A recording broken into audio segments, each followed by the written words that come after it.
Since the Israeli ground offensive started, there have been many images of Israeli armored vehicles rolling through Gaza. And of them all, the Merkava tanks are by far the biggest symbols of the Israeli military might. Not without merit, as their Merkavas do form the spearhead of the current thrusts in Gaza. This video will explore what do the Merkava tank variants that Israel uses in Gaza have and how can they use it to their advantage in fights. And it will explore how might Hamas's fighters try to counter those Merkavas. So if you want to stay up to date on actual Merkava usage in Gaza, stay tuned.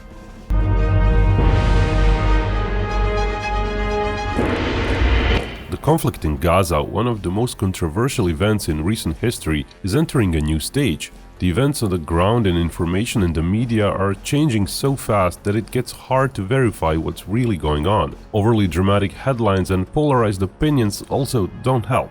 That's why platforms like Ground News are so important. They're sponsoring this video and their app and website is pretty cool. Look at this. They show all the latest media headlines with succinct summaries, and most importantly, they help me get all the sides of the story in one place. This story on Israel targeting Hamas tunnels in Gaza caught my attention. You can see more than 50 articles have been published on it in the last day, and at the time I'm looking at it, coverage is skewing slightly right-leaning. It's interesting to see that articles are coming from primarily highly factual sources, telling me the story might be less subjective or sensationalized. It's also interesting to see Russian state-owned media sources next to independent news and sources on the ground in Israel. I've been following the conflict in Gaza since its start, and Ground News is a great tool there. It helped me save time sifting through the news. It also helped me discern more trustworthy sources. You too can check out Ground News by going to ground.news/Binkov. By subscribing through my link, you will get 40% off unlimited access, or for just $1 per month. All the main thrusts into Gaza were and are spearheaded by Israeli armor. It's no accident where those initial thrusts have been done. They all try to keep away from the high-density urban surroundings. That doesn't mean there aren't dozens of windows and alleys, sometimes just 100 yards away from the Israeli tanks. But that's still better than having hundreds of windows and alleys that tanks have to face at any moment. A lot of those windows could in theory be used by a Hamas fighter with an RPG. Alleys and other open spaces might even be used by heavier ATGM systems if assembled quickly. If one overlaid map of heaviest Israeli bombings over the map of areas where Israel made biggest advances, one could see that the northern routes were prepped with heavy bombing. And those areas included a lot of high-rise buildings, which provide the best view for Hamas and threaten Israelis the most. Neutralizing such building clusters was part of protecting own forces to come into Gaza later on. So planning the routes was and is part of the protection that Israeli armor enjoys, with fewer threats being able to engage the tanks at any one time. Of course, there are other considerations to route planning. Primarily, the push to the sea was meant to cut off the Gaza city. The push from the north alongside the sea line was meant to threaten Hamas from behind, so it would have to disperse its forces alongside all directions. IDF is obviously creating small pockets to individually handle such small pieces of land, contested by Hamas. So many approaches into Gaza naturally require a lot of vehicles, but Israel does have many vehicles. In addition to some 800 heavily armored APCs, Israel keeps some 1,300 Merkava IV and III tanks. That includes the tanks stored in reserves, but that's exactly what those tanks are for. Israel mobilized 360,000 reservists, and some of those are now manning all those tanks.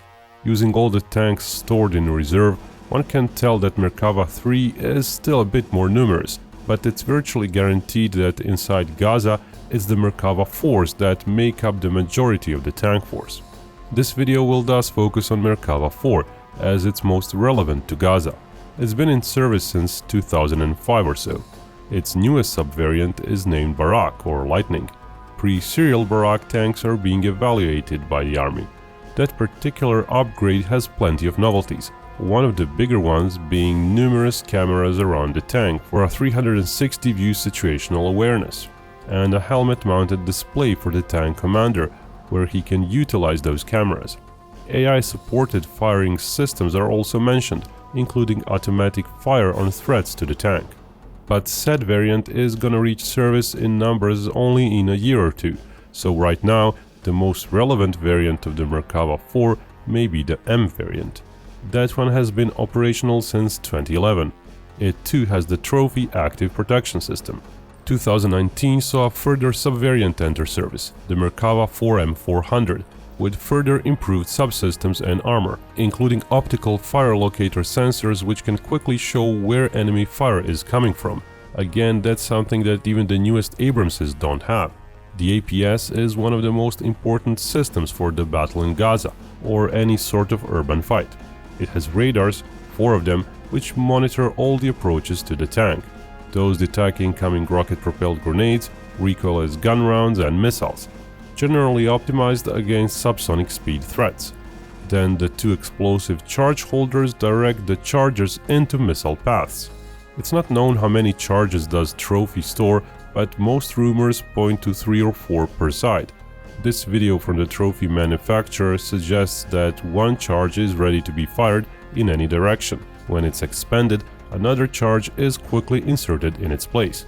That means that in theory, there's a few seconds long window of opportunity to fire 2 missiles or rounds in quick succession. First one being intercepted by Trophy, but second one could reach the tank. Indeed, there have been rumors that Hezbollah up north has been using Iranian-made Tharala ATGM, basically a twin Kornet missile launcher. Of course, it's unknown whether Hamas has also managed to get similar systems, smuggling them through tunnels prior to the war. But with the limitations of the Trophy being known, it's plausible Hamas fighters might try to attack tanks in coordinated pairs, with another RPG launched a second or so after the first one. Another important piece of equipment that Merkavas in Gaza have are laser warning sensors. While simple RPGs don't rely on lasers, higher-end ones as well as ATGMs do, when not for guidance, then for range finding. Knowing your tank is being lased and where roughly that laser beam is coming from can be quite useful on the battlefield. Perhaps a bit less in Gaza with low-tech RPGs than on a battlefield like in Ukraine, but still. US Abrams tanks, for example, have still not received laser warning systems. Merkavas are at the forefront in that regard. In Gaza, it's also not gonna be one tank versus one threat. With the number of assets Israel has, it's always several tanks and other assets working in tandem in a fairly close space. So when one tank does get hit, the shooter's location will most likely be spotted and counterattacked within mere seconds. And if able to move, a damaged Merkava or a Merkava which depleted its trophy countermeasures will retreat and have its place taken by a fresh tank. There have been some videos from Gaza where Hamas fighters have managed to get pretty close to Merkavas and other armor, with no Israeli infantry to be seen close by. Regular doctrine of urban fights does call for both armored vehicles with a lot of firepower as well as infantry screening the immediate surroundings, working in unison. That exposes the infantry, to be sure, but it also protects the tanks more. That's something, for example, that Russia did not use in the First Chechen War, and thus their tank losses were massive. But it's plausible that Israel is using a different doctrine. Active protection systems on vehicles can be dangerous for accompanying infantry. It may also be that Israelis are so sure of their reaction time that they believe they can fire back on most threats effectively. And it may be that due to the technology Hamas has access to and the technology of their own tanks, Israel knows that said tanks getting hit will not necessarily mean many Israeli soldiers getting killed. Indeed, an explosive anti-tank round detonating on a tank does not necessarily mean the tank has been destroyed. Due to armor, penetration capability of such warheads is focused through a tiny hole that it makes in the armor. More often than not, a single such penetration will not damage everything inside the tank nor kill all the crew. Also, penetration might not happen at all. A tank is heavily armored, unlike most other weapon systems. So while there are videos of Hamas fighters appearing to hit Israeli armor in Gaza, now well over 24 such instances known, one can't really know the results of those engagements. We can go back to 2006 when Israel entered Lebanon with armor and battled Hezbollah. After the conflict ended, analysis was done by the Israeli Merkava Design Office and Ministry of Defense. Some 400 Israeli tanks were involved in Lebanon then. 52 were successfully attacked. 2 were hit by roadside bombs. 50 by various anti-tank weapons. A hit usually results in some damage, but that's a very stretchy term. It can be damaged where no one gets injured, and where the tank continues its mission, or simply returns to base for repairs. On the other end of the spectrum, the damage might be so grave that the remains of the tank are simply not cost-effective to be collected and repaired. That is what likely counts as a destroyed tank. So if a tank is neutralized and abandoned by its crew, but then after the war it gets repaired, that counts as a damaged tank. Back then in 2006, little under 50% of tanks were penetrated by AT weapons. Back then, Merkava IV was not the most common tank, and tanks did not yet use active protection systems. Most tanks were not destroyed, but that's not really strange, as they were attacked by all sorts of weapons, from heavy ATGMs to various shoulder-launched RPGs. So depending on where the tank is hit, it's not necessarily gonna suffer serious damage and killed crew. 23 to 30 crew members were killed then, though some tanks carried additional soldiers, which may explain the discrepancy between sources. In 2008, IDF entered Gaza as well for a few weeks. That was a much more limited incursion. Allegedly, some 140 tanks were used, mostly Merkava IVs. It seems at least one tank was hit, though judging by photos and videos, it could be that 3 tanks suffered some damage. So what changed since those 2 wars? In 2023, when it comes to tanks, Israel seems to be sending mostly Merkava IVs for now, alongside other armored vehicles like troop transporters, of course. Merkava IV itself has seen various upgrades, not just getting the active protection system, which it lacked in Lebanon, but also the armor modules went through several iterations. The APS system itself is likely adding quite a bit of protection. It too has been upgraded over the years. According to its manufacturer, it's at 95% of effectiveness now. Back in 2010, the US Army tested it but decided to pass on it. But multiple other tests were performed over the years, and the US too is using it now on some of its vehicles. Other part of the use in Gaza equation is that Hamas, for all its potency, is not Hezbollah. Hezbollah is a better funded organization, and it has not been locked behind a literal wall for 17 years. Hezbollah was able to train better, and it's been able to get better weapons. Hamas, while it did use its tunnels to smuggle in weapons, is plausibly behind Hezbollah in overall capability, both in quality of weapons and quality of training. It's thus likely that a greater proportion of threats to Merkava in Gaza is made of rocket-propelled grenades. Indeed, most of the videos released by Hamas show exactly such weapons used. Why is that? RPGs are cheap and compact, and are usually used from up to a few hundred yards away. But in Gaza, which is so crammed with buildings, they are often used from under 100 yards away, sometimes even less. That means that it's kinda hard to miss with them. Allegedly, shots from very close range also do not trigger the response from Merkava's APS. And it also means anyone can use them, as training is not so crucial to get a hit. Though, of course, one has to hit a specific part of the tank to do most damage. So again, bigger user experience will likely lead to more precise hits. The most prevalent RPG types Hamas is seen with in the videos is somewhat based on the Soviet RPG-7VR. Basically, it uses the old RPG-7 launcher and the simple sight with a new tandem warhead, based on the late 80s technology, similar to the VR variant but with a smaller main warhead. Those warheads may have been assembled inside Gaza by Hamas itself, made from materials smuggled through tunnels.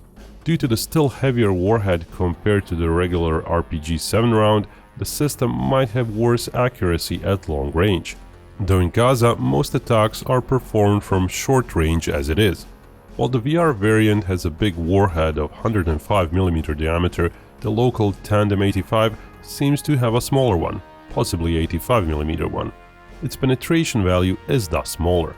Most importantly, RPGs are small and portable. ATGMs that Hamas uses are pretty much all of Soviet descent.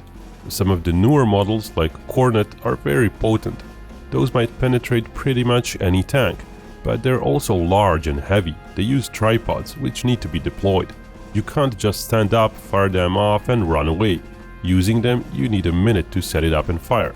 Today, with the kind of aerial supremacy and sensor supremacy Israel has, going outside to use such an ATGM can mean Israeli forces are sometimes gonna spot Hamas fighters and kill them before they make a shot. The US is also aiding Israel with intelligence gathering, as it said it's been sending drones over Gaza. Due to considerable backblast, usage of such heavy ATGMs in closed spaces can often harm the operator. That's why RPGs are a more sound choice. RPG-29, for example, weighs little under 20 kilos, and it is shoulder-launched. Its user can literally pop out behind cover, launch it, and then run away within mere seconds. However, such compact weapons don't quite pack enough punch. Their shaped charge warheads are of smaller diameter, with less explosive. They're not gonna punch through the same thickness of armor. Russia and Iran do not seem to have a really powerful but compact anti-tank system that can be shoulder-launched. Nothing like the US Javelin, which is also soft-launched, so it can also be fired from some closed spaces. Russian Metis M ATGM is interesting in so much that it is kinda lightweight and compact, yet its guidance method doesn't really allow for fire and forget operations. Wire guidance requires a stable firing platform. But to get back to RPGs. Due to their smaller warheads, they don't always manage to penetrate, and due to the nature of modern armor, the amount of penetrative material tends to disperse and decrease as it goes through. So even if the insides of a tank are penetrated, it doesn't necessarily mean lots of shrapnel is gonna fly around and kill the entire crew. Now, there's been a lot written about Merkavas over the decades. Some texts tend to glorify them as most armored tanks ever, while other texts say they're nothing special. Indeed, Merkava I and Merkava II were unremarkable tanks in many ways, under-armored even. Later, when armor modules began to be added to Merkavas III and retroactively some to Merkava IIs, their passive armor was starting to get good in some regards. But it wasn't until Merkava IV that the actual armor protection became impressive. And even then, one has to actually look at the tank and see where exactly is the armor impressive. Merkava IV in particular has been designed so it can be survivable for its crew in urban fights. In fights like Gaza, where threats will often come from the sides. Just look at the size of the armor on the turret. This comparison shows it nicely compared to Leopard 2 and T-90. The scale is the same. One can see that Merkava IV is the only tank which has roughly similar volume of armor on its turret sides as it has at the front of the turret. Added armor also extends to the top of the turret, where thickness of armor on the hatches and around the hatches is also clearly visible, compared to Leopard 2, for example. There are various images of Merkava's armor modules released. Here we can see the side armor modules. On the turret, there is some 800 or 900 mm worth of armor module before the turret's core, which is some 50 or 70 mm of steel, give or take. Looking at the body armor, one can see those side hull modules are roughly as thick as the tracks, so some 600 or so millimeters before hulled steel. Side skirt modules are less armored, of course, as no tank is equally armored everywhere, so a very precise hit there might indeed penetrate the hull. But it's very hard to pull off such precise hits. Usually during the stress of a battle, a missile or grenade is aimed at the center of the mass and the trigger is pressed. What separates well-trained shooters is the fact the latter aim for specific parts of the tank. But still, we're talking about a spot that's less than a meter tall. Aiming matters there. If it's too low, the warhead will miss the hull completely and hit the wheels or the ground. Aiming too high, the missile is likely to hit the well-armored turret of the tank. Now, composition of tank armor is at times both mysticized and simplified. It's never as simple as getting an equivalent thickness of steel. Different warheads will perform differently against the same armor. What armor makers do is they try to tailor the armor against most expected threats. While making armor in modules that can be easily removed from its tank, as Merkava does, it does have its drawbacks. It does allow for placing modules that fit specific situations. For example, if Merkavas were going against high-end tanks, they might receive different armor modules. But as they're operating in Gaza, where there are no tanks but where there are a lot of shaped charge warheads, their armor modules can be tailored against those threats. Bottom line when it comes to armor is thickness. The more armor you have, the more protected you will be. That's why both Abrams, Leo 2, Merkava and T-90 to an extent have armor sections that are literally half a meter to a meter thick. That's not all steel, of course. Tanks would be far too heavy if it was. For modern armor, there's simply no proper publications out there in the public to explain it. The latest info dates from Burlington armor tests in the late 1970s, so that's likely armor applied in 1980s tanks. For example, Leo 2 tank from said era had frontal turret armor that was 860 mm thick. That was not simple steel, but non-energetic reactive armor. Such armor configurations take up a lot of volume, but volume is something tanks can afford. What modern armor does well is weight savings. 860 mm of steel would make a 1x1 meter plate weigh 7 tons. Armor in modern tanks could get similar protection against kinetic penetrators while being several times lighter. Basically nowadays, that armor space in Merkavas and other modern tanks is mostly filled with carefully engineered structures holding multiple steel or other heavy metal plates at specific angles, and having materials with good energy storage qualities between those plates. All tanks, including Russian ones, use such armor. That's called non-explosive reactive armor, where those armor plates move during penetration and mess up the penetrators. To get back to that Leo 2 example from the 1980s, allegedly its 860 mm frontal armor would yield less armor equivalent against a kinetic penetrator, but more armor equivalent against shaped charges. Back then, kinetic penetrators weren't as good as today, and the focus was on heat warheads in missiles and RPGs, exactly what Merkavas are going up against in Gaza.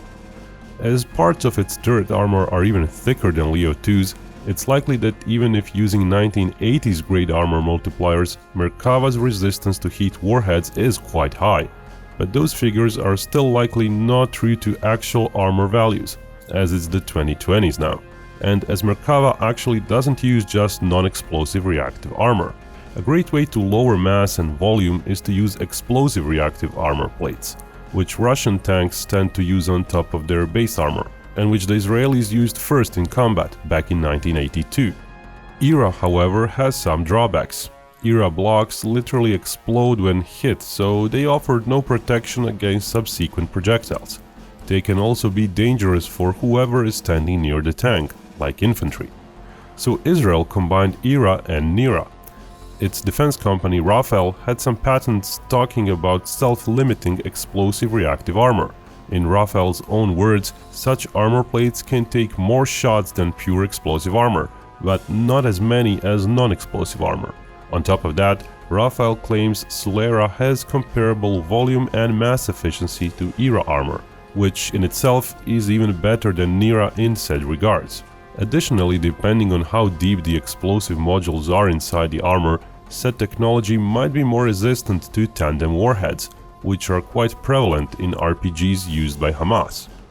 And it seems that newer armor modules on Merkava IV do have such composition on various parts of the tank. Armor modules tend to have labels warning of explosive fillers. Here, a side module for the front glasses of the tank has it, near the engine compartment. This image shows turret armor modules with similar labels. So while actual figures are of course classified, it's very likely that Merkava IV, with its new armor that has been updated a few times in the last few decades, is better still than those old 1980s technology figures we mentioned earlier. It's plausible that even turret sides are protected with equivalent of 1000 mm or more of steel against heat rounds, and that even upper hull sides may be protected against the likes of RPG-29 and such. All that armor is of course still heavy, so something has to give. While most tanks, Abrams and especially Leo 2 focus most of their armor to the front, Merkava IV sort of spreads that armor around more, which means that relatively speaking it's not really much more armored in the front. While its frontal turret sections are likely enough to hold against even the heavy ATGMs like Kornet, one can see from the images that the actual glasses of the hull is less protected. Not only is the engine cover fairly thin, but it doesn't come with Slayer armor, but likely only a steel plate, due to lack of space, which is due to the engine. Pretty much all the images show the same. There's the upper glasses, which seems to be little under 200 mm thick, but protected even more by the fact it's very angled. So line of sight thickness is maybe along the lines of 650 mm or so.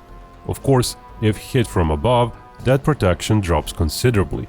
Kamikaze drones with shaped charges should be able to penetrate those glasses plates from above. The lower glasses, which is not as angled, yields maybe 100 or so millimeters of steel protection. That's because statistically, tanks are almost never hit there. Though in Gaza, where threats may come from any direction and may appear from close range, those statistics may change a little bit. Of course, behind those glasses plates is the engine. Here one can see that the driver is to the left of the engine, inside of that white painted compartment. In front of the engine is the transmission. Both the transmission and the engine offer some extra protection to the crew, but it's hard to quantify it. Certainly against shaped charges, such spaced add-on armor like the engine protects more than against kinetic penetrators. But of course Hamas doesn't have tanks, so it doesn't use kinetic penetrators. Merkava design willingly trades tank subcomponents just to protect the crew inside it. There's some steel in the driver's compartment cover, as well as in the firewall between the engine and the rest of the crew. But given the shape and size of that driver compartment, it's likely regular steel plates that aren't too thick. Given that Merkava has the engine up front, it means its rear is empty. That's unique among tanks. A lot of it has to do with the defensive doctrine that Israelis envisioned for the Merkava. Against Syrians in the past, Israelis tended to stay put, hulls of their tanks protected behind cover, and just shoot from long range, picking off incoming vehicles. Ammo usage was high and easy means of resupply was preferred, so ammo storage in the back seemed like a good solution, where a door could be placed. Basically, Merkavas have an empty room in their rear. Usually that's used to store ammo. The pathway to the door is clear though, so the crew has an extra egress route in case of danger, which is another example of how crew safety was made priority. Merkavas are sometimes described as being able to carry infantry into battles, but in reality, if the tank is carrying its ammo, there is room for maybe 1 or 2 soldiers, which will not enjoy a very cramped and bumpy ride without any seats. If all the rear storage ammo is removed, then there is room for maybe 4 to 6 troops, again depending on how uncomfortable you want to make their ride.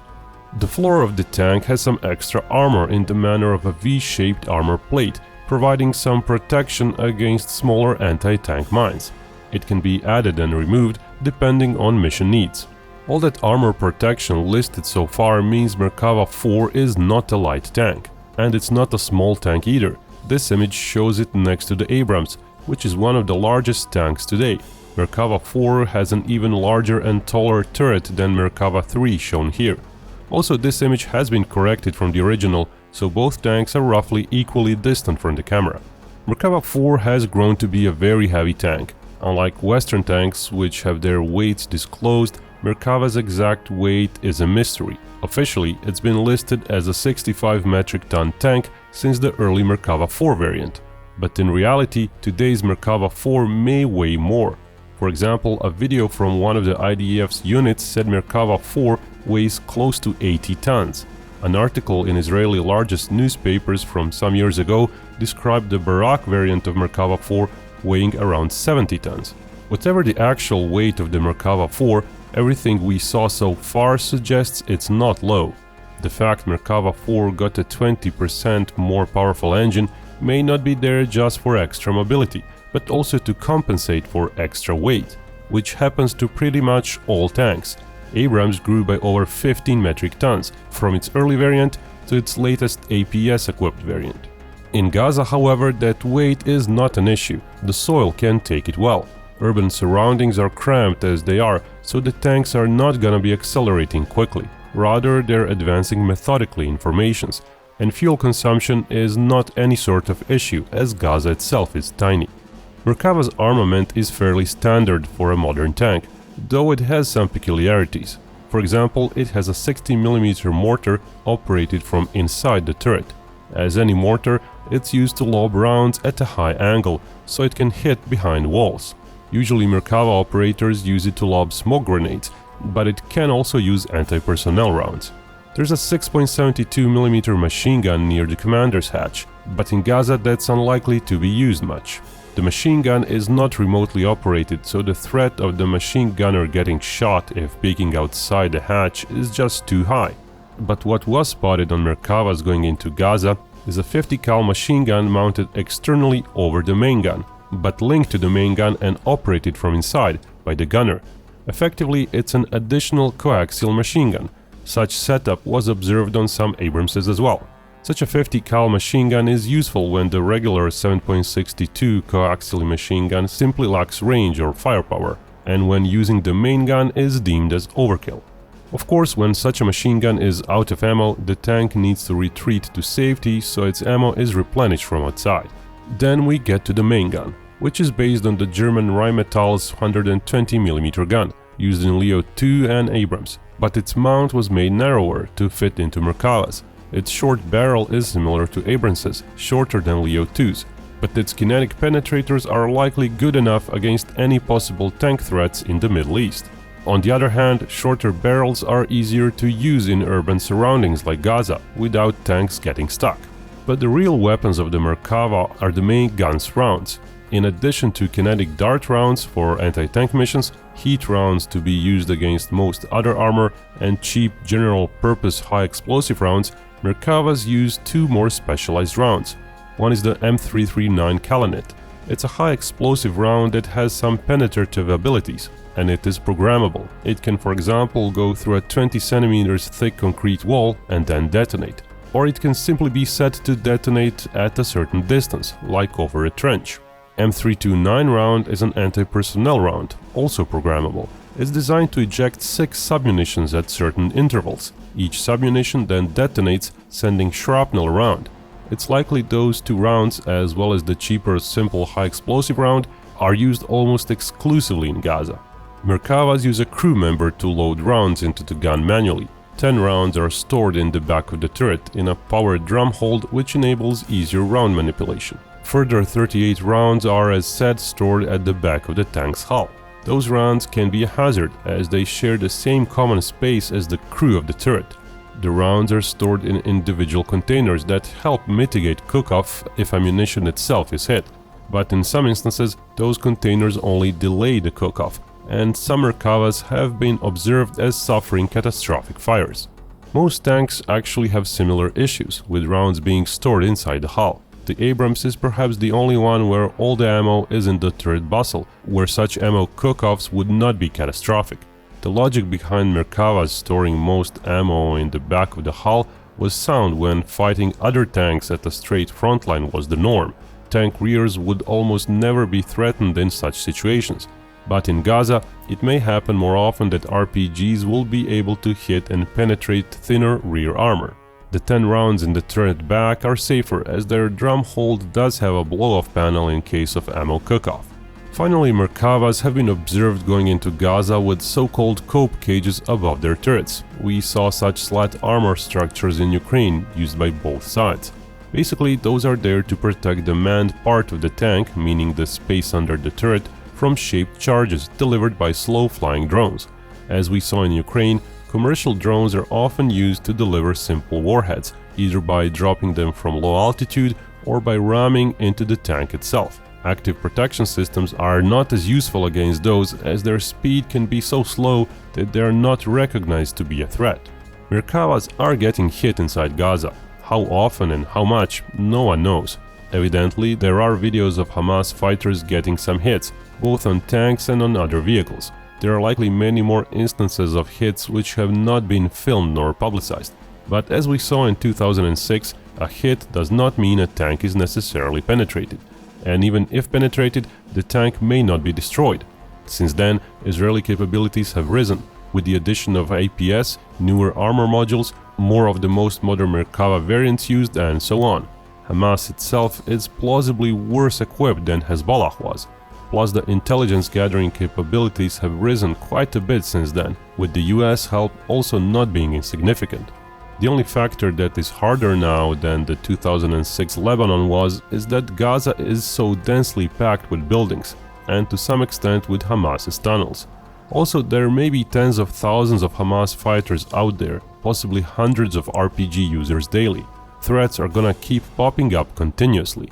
Merkavas will get hit and sometimes even get destroyed. Despite all the protection they enjoy, not all parts of a tank can be armored enough to stop an RPG. For example, some 10 days after Israel entered Gaza in the earnest, Abu Ubaida, spokesman for the military wing of Hamas, stated Hamas documented 136 Israeli military vehicles damaged or destroyed. So that would be the upper estimate for said time period.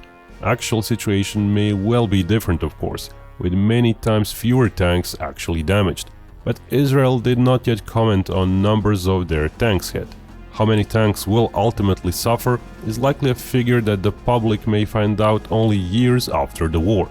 Even if Israel ends up losing over 100 armored vehicles and hundreds of troops inside them, such numbers will have saved potentially thousands of dismounted infantry troops, had Israel tried to save its tanks and go in Gaza with more dismounts to protect its tanks. But from everything we have said so far, Merkava, in its most modern incarnation, is at this moment in time probably the best tank in the world for this particular thankless mission.